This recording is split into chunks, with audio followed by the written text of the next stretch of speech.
ওয়াসসালাতু ওয়াসসালামু আলা রাসূলিল্লাহ বাদ। সুপ্রিয় দর্শক শ্রোতা ভাই বোন, রমাদান মাসে মা বোনদের অনেক সময় মাসিক আরম্ভ হয়ে যায়, যার কারণে তারা সালাত সিয়াম সহ এই সমস্ত ইবাদতগুলো তারা পালন করতে পারেন না, কারণ মাসিক অবস্থায় নামাজ পড়া রোজা রাখা নিষিদ্ধ।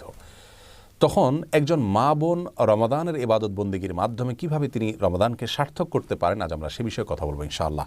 এমনকি লাইলাতুল কদরে যদি কোনো মেয়ে মানুষের মাসিক থাকে, তো মাসিক অবস্থায়ও তিনি কিভাবে কদরের রাতে ইবাদত গুজার বান্দাদের কাতারে শামিল হতে পারেন, আজ আমরা সে বিষয়ে কথা বলবো ইনশাআল্লাহ তাআলা। রমাদান মাসে হঠাৎ করে মাসিক আরম্ভ হয়ে গেলে অনেক মা বোন কান্নাকাটি করেন, মন খারাপ করেন, তাদের কষ্ট লাগে।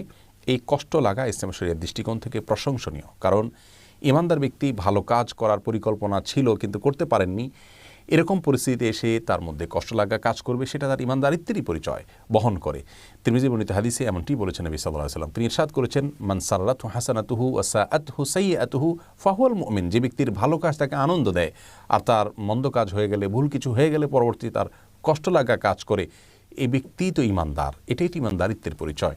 আম্মা জান আয়েশা রাদিয়াল্লাহু তাআলা আনহা নবী করিম সাল্লাল্লাহু আলাইহি ওয়াসাল্লামের সাথে যখন হজে ছিলেন, হঠাৎ তার মাসিক আরম্ভ হয়ে গেল, অথচ তখন হজের যে ফরজ তওয়াফ সেটি বাদ ছিল আর মাসিক অবস্থায় তওয়াফ করা যায় না, তখন তিনি কান্নাকাটি করা শুরু করলেন।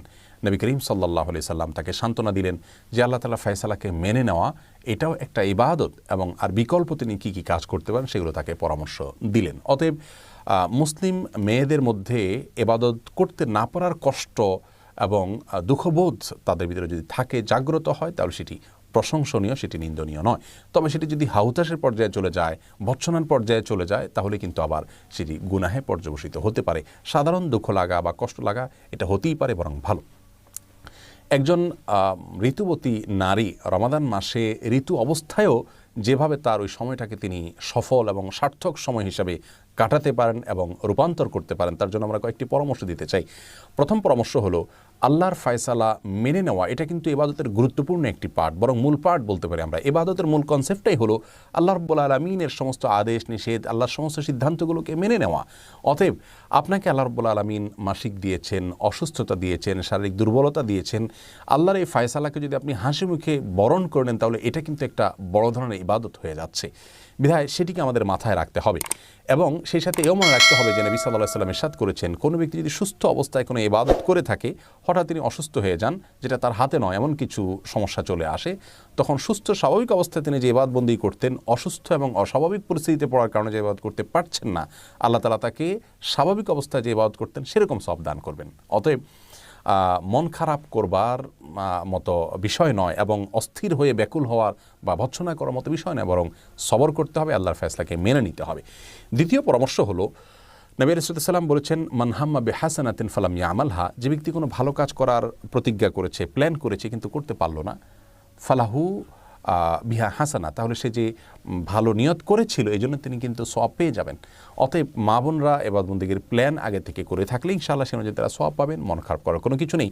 তৃতীয়ত গুরুত্বপূর্ণ একটি বিষয়, তা হলো নবী সাল্লাল্লাহু আলাইহি ওয়াসাল্লাম বলেছেন, মান দাল্লা ইলা খাইরিন ওয়া আলা খাইরিন ফালাহু মিসলু আজরি ফাইলিহি। যে ব্যক্তি কোনো ভালো কাজের পথ দেখাবে, সে ব্যক্তি ভালো কাজ সম্পাদনকারী ব্যক্তিদের সমপরিমাণ সওয়াব পাবেন।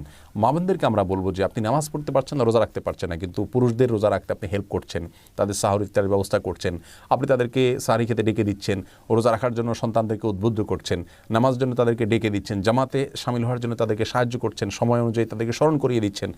এই যে বিষয়গুলো, এগুলোর মাধ্যমে কিন্তু আপনি তাদের সমপরিমাণ সওয়াব হুবহু আপনি লাভ করতে পারেন। সেই সাথে কিছু ইবাদত আছে যে ইবাদতগুলো আসলে সাধারণ অবস্থায় আমার দ্বারা করা হয়ে ওঠে না, এমনকি পুরুষরাও, আপনার বাসার পুরুষরাও হয়তো করতে পারছেন না, সেই ইবাদতগুলোকে আপনি টার্গেট করে মাসিক অবস্থা সেগুলো করুন, তাহলে পুরুষদেরকেও আপনি পিছনে ফেলে সামনে অগ্রসর হয়ে যেতে পারেন। আল্লাহ তাআলা আমাদের সকলকে ইবাদত বন্দেগীতে প্রতিযোগিতামূলকভাবে অগ্রসর হওয়ার তৌফিক দান করুন।